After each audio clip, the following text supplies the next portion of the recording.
ለኔ ውበት ያለው ሰው ማለት ድንግል ማርያምን የሚወድ ሰው፣ እመቤታችን የሚወድ ሰው በጣም በምድር ላይ ውብ ሰው ነው። ሰው የልብ እጅ አለው፣ የልብ አፍንጫ አለው። በልቡ እጅ እመቤታችን ጌጥ አድርጎ የያዘ ሰው፣ በልቡ አፍንጫ መዓዛዋ የሚሸተው ሰው፣ ፍቅርሽ እንደ ንጹሕ ዕጣን ሸተተኝ፣ ልቤ ደግሞ በፍቅርሽ ወይን ሰከረ ይላል።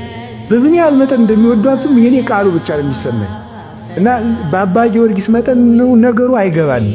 ይሄ ሁሉ ነገር የመጣው ማን ነው? እንግዲህ ማርያም አምላክን ብትወልድ የምድር ጌጥ የመነኮሳት ጌጣቸው እመቤታችን ናት።